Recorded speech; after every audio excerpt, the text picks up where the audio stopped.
हाय, hello, नमस्कार. स्वागत आहे तुमचं माझ्या न्यू मिनी ब्लॉगमध्ये. तर आज आमची सुरुवात झाली होती सकाळच्या चहापासून. म्हणजे मी ब्रश पण नव्हते केले, पण अनुजला भूक लागली होती आणि तो मला म्हणत होता, मम्मा मला खायला दे, भूक लागली. तर मग त्याला आईनं नेमका चहा केलाच होता. तर मग त्यांनी चहा आणि खारी खात बसला होता. मग मी त्याला विचारत होते, तू काय खातोय? तर मला म्हणतो चहा पोळी. मी चहा पोळी खात होतो. तर मग मी म्हटलं, ती चहापोळी आहे का? ती चहा खारी आहे. तर तो म्हणतो नाही, चहापोळी आहे. मग मी त्याला विचारत होते, चहा चहा खारी छान आहे का? तर तो म्हणत होता छान छान आहे. तर मग त्याला कळत होतं मी व्हिडिओ करते. तर मग तो लगेच म्हणतो की बाय, मी चहा खारी खातो बाय, असं बोलत होता. मग मी म्हणलं हो बाय आता सगळ्यांना, तू खाऊन घे म्हणलं, अगोदर पोट भरून घे. आणि हा आहे आमच्या घरातला डाकू. कारण मी त्याला डाकूच म्हणते, कारण तो खूप खोड्या काढतो.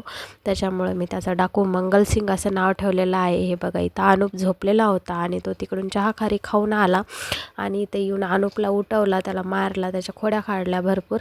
आणि मग म्हणत होता त्याला पलंगावरून उतरता येत नाही, तर मला पकड, मी पडन. तर मग आईला बोलवून घेतला आणि उतरला खाली. आणि नंतर म्हणतो परत मी जातो वरती, आणि वरती चढता येत नाही. त्याच्यामुळे त्यांनी गाडी घेतली. जुगाडू तर भरपूर आहे, तो जुगाड भरपूर करतो. गाडी घेऊन वरी चढत होता. मग मी त्याला म्हणत होते नको चढू वरती.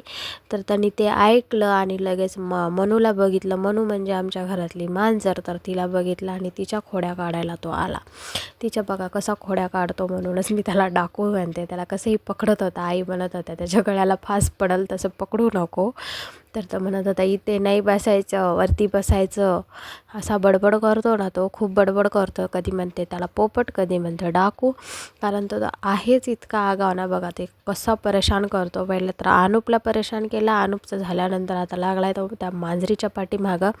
आई त्याला ओढू ओढू पकडत होत्या. नंतर इतका खुश झाला तो की त्याला आईने म्हणलं की तिथं नाही पकडायचं, मनूला दोरी पकड. पण तो कुठं ऐकतो.